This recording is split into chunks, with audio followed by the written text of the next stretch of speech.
की जय, संभाजी महाराज की जय, जिजिया माता की जय, भारत माता की जय, भारत माता की जय. చిత్రాల గ్రామంలో మారుమూల ప్రాంతమైనటువంటి చిన్న ప్రాంతంలో ఇంత భవ్యమైనటువంటి విగ్రహాన్ని ఆవిష్కరణం చేసుకున్నటువంటి కమిటీ సభ్యులకు, కార్యవర్గ సభ్యులకు, ప్రముఖులకు, పుర ప్రముఖులకు, వ్యవస్థను ఏర్పాటు చేసినటువంటి యువకులకు, యువ నాయకులకు అందరికీ కూడా ప్రత్యేక కృతజ్ఞతలు తెలియజేస్తున్నాం.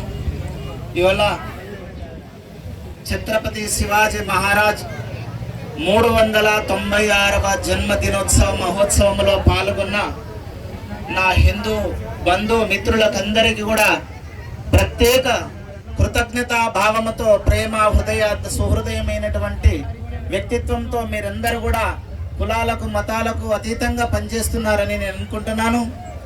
వాళ్ళందరిలో ఇప్పటి వరకు ఎంతెంతో శ్రమ కోర్చి మీ సమయాన్ని ఒక్కరోజు మాత్రం ఇక్కడ ఇచ్చారంటే మీరు ఎంతో ధన్యులు. ఆ భాగ్యాన్ని ఛత్రపతి శివాజీ మహారాజ్ మనందరికీ అందించారు.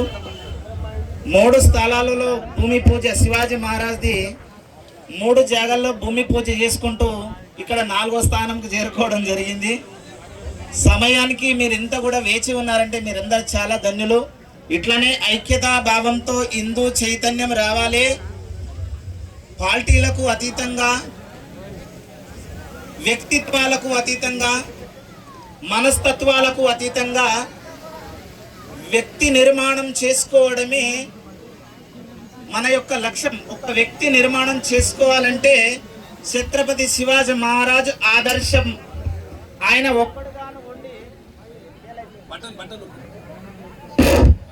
ఒక్కడుగాను ఉండి శివాజీ మహారాజ్ సాక్షాత్ శివాంశ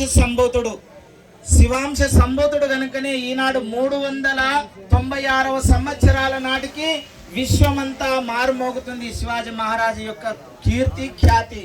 వీరుడు, శౌరుడు, ప్రతాపరుద్రుడు. ఆయన గురించి చెప్పాలంటే ఇప్పటి వరకు చరిత్ర చదువుకున్న వాళ్ళు పెద్దలు, మా పొట్టి శివాజు, మా సర్పంచ్ సాబు వీళ్ళందరూ చెప్పిండ్రు. మన రామరెడ్డి వీళ్ళందరూ ఎంతెంతో ఆధ్యాత్మికంగా ప్రవచనం చేశారు. కాబట్టి మీకు నేను ప్రత్యేకంగా ఏం చెప్పనవసరం లేదు. ఐక్యత ఏర్పడాలంటే ఏం కావాలంటే మనలో ఉన్నటువంటి అనైక్యతా భావం తొలగిపోవాలి. మనలో ఉన్న అనైక్యత తొలగిపోయినప్పుడే ఐక్యతా భావంతో ఉంటాం. ఇలాంటి ఐక్యతా భావం ఎలా వస్తుందంటే వ్యక్తికి వ్యక్తి నిర్మాణం చేసుకోవాలి, తనకు తానుగా నిర్మాణం చేసుకోవాలి. ఇది ఫౌండేషన్ ఉంటే ఇక్కడ నిలబడ్డం. ఇది ఫౌండేషన్ లేకపోతే ఈ మూర్తి లేదు, నేను లేను, అక్కడ కింద మీరు కూడా లేరు. ఆ ఫౌండేషన్ మనందరికి తీసుకొచ్చి ఉమ్మడి ఒక సంఘాన్ని తయారు చేసింది. అట్లనే ఒక ఇంటికి ఒక వ్యక్తి అవసరం. ఆ వ్యక్తికి వ్యక్తి వికాసం అవసరం. ఒక వ్యక్తి వికసింపజేసినప్పుడు ఆ వికాసమే గృహమంతా వెలుగుతుంటది.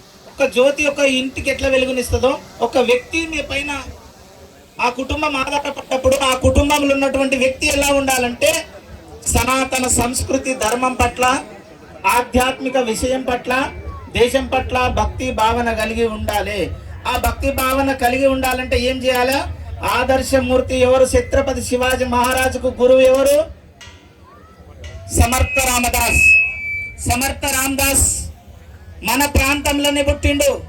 తెలంగాణ ప్రాంతంలో, డోండుగా ప్రాంతంలో పుట్టి మహారాష్ట్ర విస్తీర్ణం చేసినటువంటి సువిశాలమైన భారతదేశానికి ఇంత పెద్ద శివాజీ మహారాజునే తీర్చిదిద్దిన చరిత్ర మన తెలంగాణలో ఉన్నది.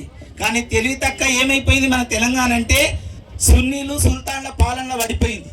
సున్నీలు సుల్తాన్ల పడిపోయి మనం సుఖం కోల్పోయినాం, వాళ్ళకు బానిసలు అయిపోయినాం. బతుకులు ఇప్పుడు ఏముందంటే కాషాయం జెండా కట్టురా, కాషాయం జెండా పట్టురా, కాషాయం పూజించురా అంటే అది కష్టమవుతుంది. ఎందుకంటే మన తాతలు ముత్తాతలు అలా చస్తవా సున్నితి చేసుకుంటావంటే సచ్చే బదులు సున్నితి చేసుకుంటేనే ఏముంది అని చెప్పేసి ఈ తెలుగు తుర్కలు అయిపోయారు అన్నమాట. సగం సున్నితి చేసుకొని ఇదంతా తెలుగు తుర్కలు అయిపోయింది. ఈ జ్ఞానం కోల్పోయింది. ఇప్పుడు ఆ జ్ఞానం మనకు పట్టింది కాబట్టి ఈ జ్ఞానం తొందరగా నేర్పుతేస్తుందా? రాదు.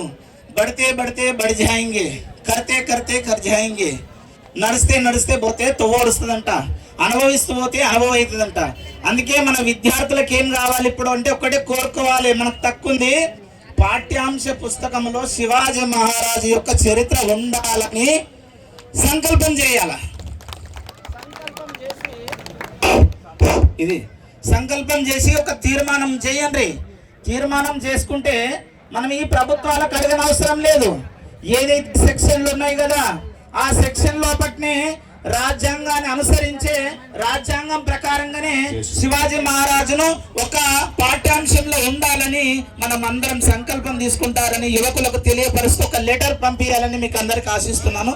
జై శివాజీ మహారాజుకి జై.